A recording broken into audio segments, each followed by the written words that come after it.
Hello, and welcome back to Cape Corner, where we explore the history, story, and cultural impact of a different character or group every episode.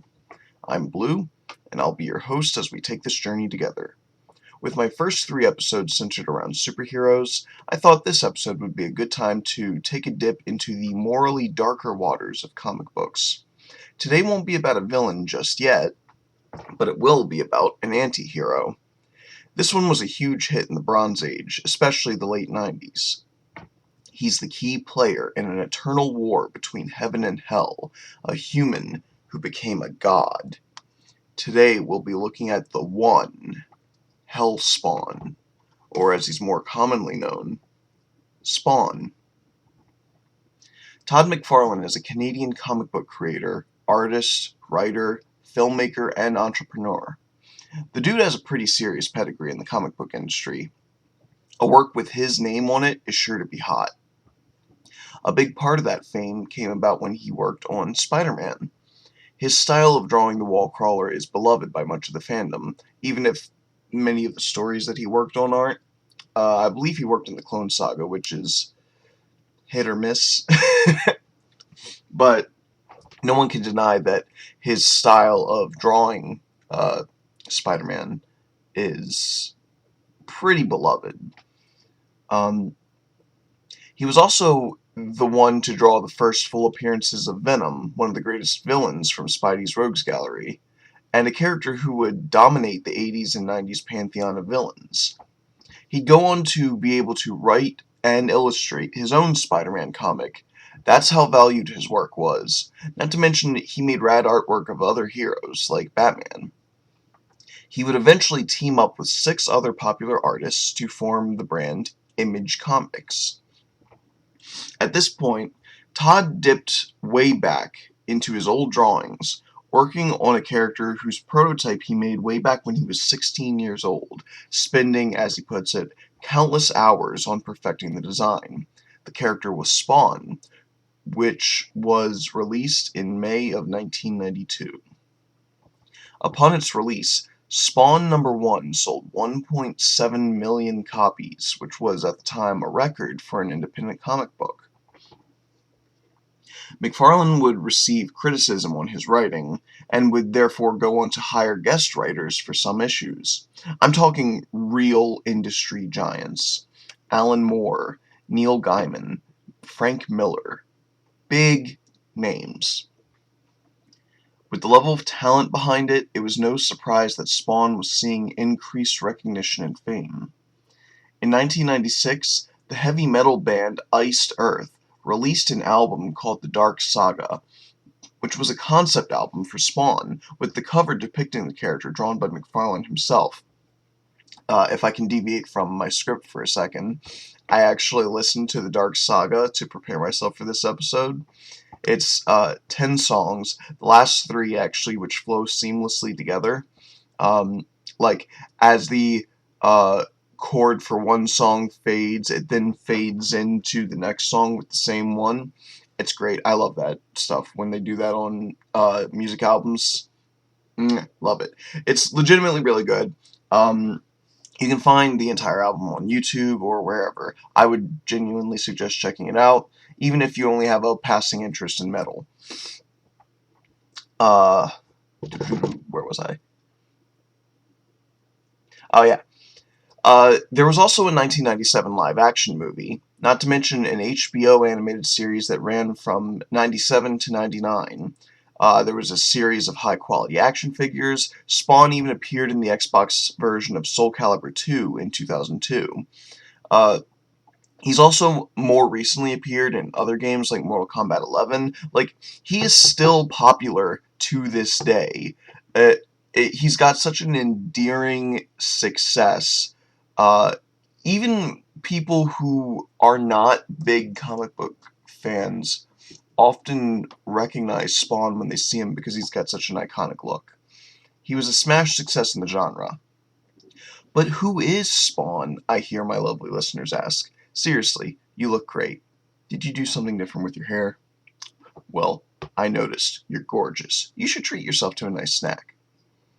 Fear not, my loyal, ravenous fan base, for it is I, Blue, and I have come with the fictional history of the character. A traveling salesman named Bernard Simmons would have 3 children in Detroit, Michigan, with a devil-worshipping woman named Esther Simmons, which just immediately seems like it's set up for some hellish shit to go on. The children were named Mark, Albert, and Richard. The second child, Albert Francis Simmons, was a very intelligent and strong lieutenant colonel in the Marines. He would go on to work in the Secret Service, the CIA, and onwards to the U.S. Security Group, which encompasses the CIA, the NSA, and the NSC. The Security Group was headed by a man named Director Jason Wynn, whose guidance turned Al into a highly capable assassin. During a mission in Botswana, Wynn hired Al's friend and partner, Bruce Stinson, codenamed Chapel, to kill him. Chapel fulfills the mission accordingly, burning Al alive, leaving his skin scarred and deformed. And like in Dragon Ball Z and Yu Yu Hakusho, the series really starts off when the main character dies. Since he was an assassin, Al winds up in hell, where he makes a deal with a devil known as Malbolgia. He agrees to become a hell spawn, his body infused with necroplasm, a dark energy matter. As a hell spawn, he would act as Malbolgia's soldier in the eternal war between heaven and hell. The power of necroplasm is infinite in hell, though it's finite elsewhere. He's also infused with a symbiotic suit, complete with chains and a cape. Al asks to see his wife Wanda one last time, and he's sent back to the land of the living. But there's a catch, as there always is with devils, and for especially cunning devils like Malbolgia, there is several catches. First, Al wakes up on Earth with almost no memories, still badly burned. He also has a demonic guardian, the Violator, who looks like a fat, disgusting John Leguizamo clown. And side note, John Leguizamo does play him in the live-action movie. I'm not intimately familiar with John Leguizamo's body of work. I've seen him as Luigi Mario in the Super Mario Bros. Movie, and I've heard him voice act Sid the Sloth in the Ice Age movies.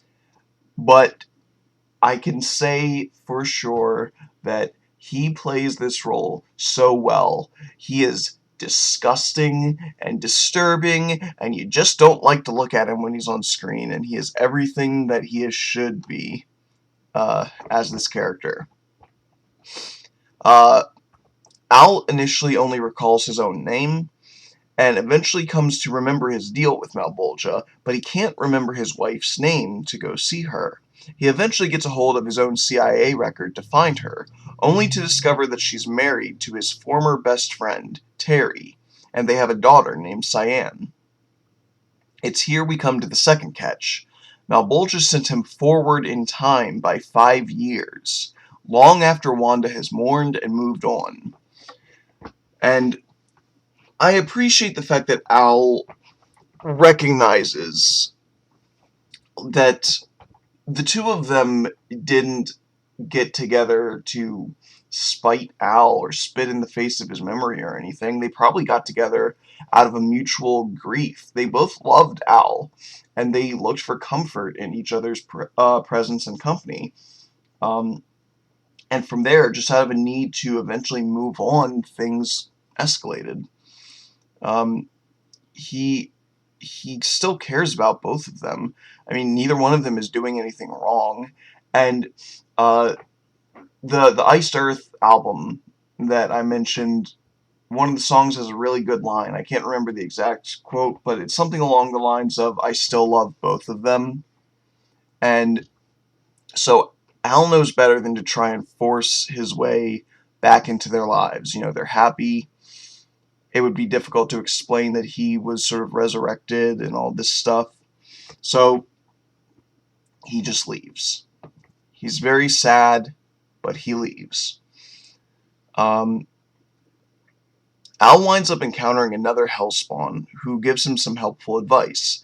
His powers run on necroplasm, and like gas in a car, it can be depleted while he's on Earth. When it runs out, he will die again, and he will return to hell. So he has a ticking clock on his powers, and he has to manage them wisely. Trying to find new purpose in life with the time he has left, Al strikes out, using his powers as little as possible to prolong his time on Earth. He became the dark antihero known as Spawn. Early on, Spawn fought thugs and gangs, brutally murdered a pedophile and child murderer, and forms a rivalry with the detective duo of Sam Burke and Twitch Williams. Spawn becomes the king of Rat City, the homeless section of the city. He meets a bum named Cogliostro, who seems to know way more about Spawn than the average man, and he becomes Spawn's mentor. He's also hunted by Angela, an angel warrior who hunts hellspawns as sport. There's even a cyborg mob enforcer named Overt Kill who almost kills Spawn, but our antihero emerges victorious. Angela would return with an anti-Spawn, an angelic warrior known as the Redeemer, as a secret weapon.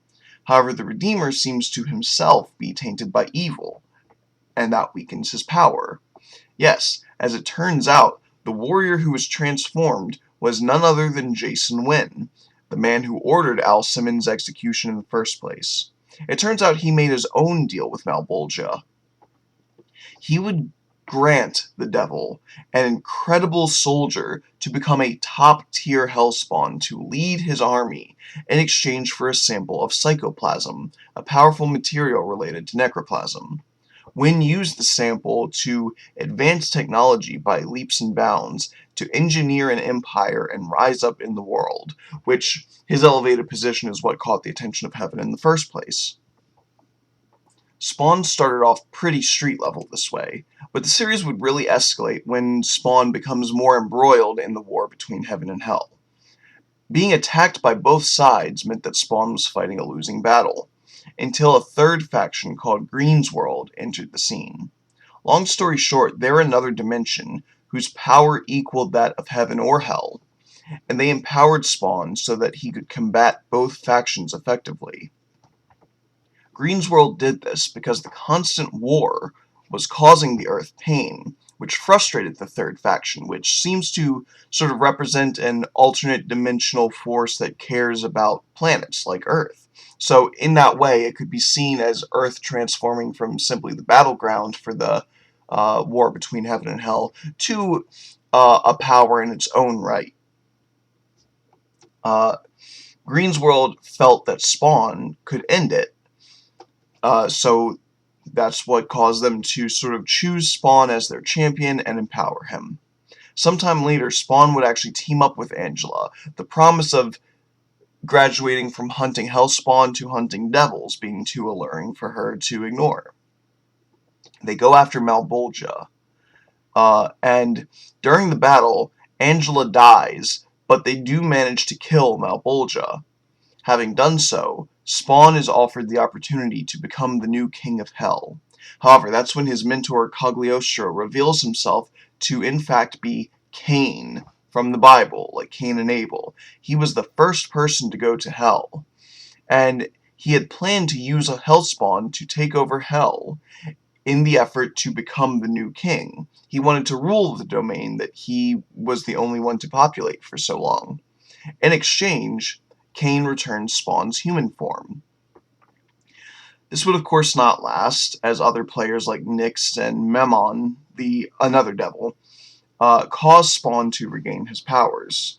Spawn would frequently lose, gain, upgrade, and change powers, and his memories have always been removed or tampered with, and he's generally just been a pawn of these divine figures.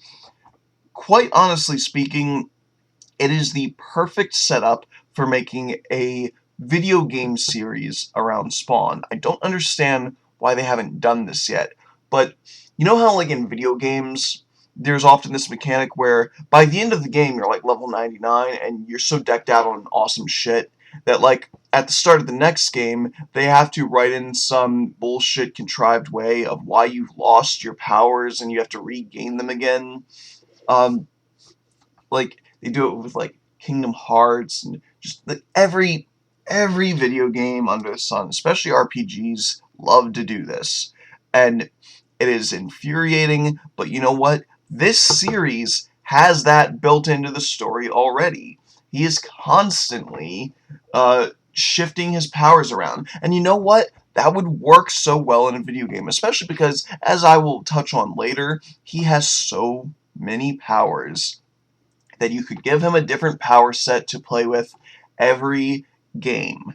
Because, like, you can only map so many different abilities to buttons on a controller, right? So, have him have, like, 4 or 5 powers in this game, and then he'll have 4 or 5 different ones in the next game. Like, you could tailor the mechanics of the game and the environment based on what powers he has in that given game. It would be great. They should really get on that. Like, especially because, like, he's still popular to this day. If you say we're going to start selling AAA Spawn video games, people will buy that shit up. But anyway, yes, his powers are constantly in flux, and Spawn even became a god at one point, equal in power to God and Satan. But even without godly power, Spawn is no slouch in combat. Even as like a normal human with no powers, here's what he had. He is a master of hand-to-hand combat with peak physical condition as a human, acrobatics and athletics at the Olympic level, a mastery of judo, jiu-jitsu, karate, kung fu, jeet kune do, aikido, taekwondo, boxing, Brazilian jiu-jitsu, hapkido, Muay Thai, ninjutsu, and American karate. He also briefly studied taekwondo and was skilled in swordsmanship and marksmanship due to military training. And as if all of that physical ability wasn't enough, the guy is ridiculously intelligent too. He can fluently speak Japanese, Spanish, French, Chinese, Italian, Portuguese, Latin, Arabic, Persian, and Russian, and mind you, none of that is his first language, which is English. All of this was before being granted necroplasm. Now, as a Hellspawn, he has no need for internal organs. He can regenerate. His muscles have become so dense with superhuman speed, strength, and durability that he now weighs over 450 pounds. He has a symbiotic costume, Letha of the 7th House of K. His shroud, spikes, chains, and skulls are all part of an organism bonded to his own central nervous system, and they will protect Spawn even if he is unconscious. He can phase, establish psychic links. He has superhuman senses, telekinesis, cosmic awareness. He can transform his body. His necroplasm can empower him without exhausting him, and it can feed off of sources like the ambient evil of humans, animals, and even certain cities like Detroit or New York City, so his energy can replenish itself over time. He has a counter to notify him of how much of that magical energy he has left before he has to be sent back to hell. And he can use this energy in greater amounts to resurrect the dead, fire necroplasmic energy blasts, teleport, breathe fire, become invisible, read minds, transmute himself or others, manipulate the elements, fly, talk to animals, create portals, manipulate time, manipulate souls, warp reality, and cure disease. He can also feel or sense misery, pain, and hatred, and he's always aware when someone is attacked or murdered, due to his affinity with creatures of the night, always keeping him aware of mankind's anguish. He's practically immortal, unless he's beheaded by a weapon of heaven or by magic. There is one little weakness he has, where he's powerless in an area called the Dead Zone, not to be confused with Dragon Ball Z's Dead Zone. It is a small patch of Earth that intersects both Heaven's domain and the ethereal realm of Greensworld. In addition to everything I just listed out, Spawn also had the power of a collection of lost souls, known as the Legion. Detective Twitch theorized that these were the souls of people who died in the same hour that Al Simmons was killed, and there could be as many as 6,000 with him. I guess they just sort of came along for the ride, when he got converted. I don't know. I don't understand the logistics about it, but who cares? It's really fucking cool. So they rendered him uncontrollable by Malbolgia, which is why Malbolgia had to wind up attacking him with his forces in the first place, because Spawn was able to go rogue. But Spawn could also manifest these souls physically as Hellspawn for backup, so he could have his own small army. Eventually, the physical Legion members were all removed or slain, and he could no longer summon them. But even when their souls ascended to a higher plane, he retained their knowledge and experiences. So on top of being ridiculously experienced and skilled and intelligent as a normal human being, he now has the physical knowledge and experiences of 6,000 other humans on top of it. God damn. And again, all of that was before he became a god. Spawn was an absolute juggernaut of the comics industry in the mid-90s to the early 2000s, and he's still beloved to this day. While other properties were being revamped for the extreme 90s and its Bronze Age, they didn't always translate well. Batman being replaced with Azrael with a weird Technicolor yellow and purple suit, Captain America being a werewolf, Superman with a mullet? Blasphemy. But Spawn was designed from the ground up to be pure badass, full of heavy metal imagery and enough machismo to permanently expand your dong. It was bloody, gory, gothic, had epic biblical confrontations and military-grade explosions. In a way, it was sort of the precursor to like the God of War series, where it's like, let's take a popular religion / mythology and just amp it up to the most badass levels that we can. Let's make it extreme and gritty, like so ridiculously macho that nobody could take it seriously, and yet everyone could enjoy. It had a man who would regularly find himself lost in terms of where his life was at and where he was going, but through grit, angst, brooding, and the determination to slay all the evils of the world, he always pressed on. Spawn went to show that a person could use their own strength of will, and also, perhaps, some demonic otherworldly powers, to take on suffering and misery and turn it into drive and focus. He battles hatred and depression on a daily basis. He not only has to feel his own pain, but the pain of the world around him. And instead of succumbing, he gives those forces in his mind a face. He finds someone who contributes to his pain, and he tackles them head on. The people who create suffering and distress in the world are his targets, and he will not let them rest. He will not let them escape.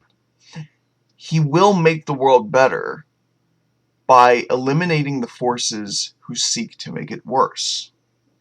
In a way, he shows how negative emotions can be used as a force for positive change, real positive change. He never got too brooding, because whenever he was in the most pain, that was when he took the greatest action. And despite the fact that his work is never done, he always works to bring the world a little bit closer to something truly good. And you don't have to have a symbiotic suit or the powers of a deity to do the same. If you are struggling and you feel like things aren't getting any better, do what Spawn does.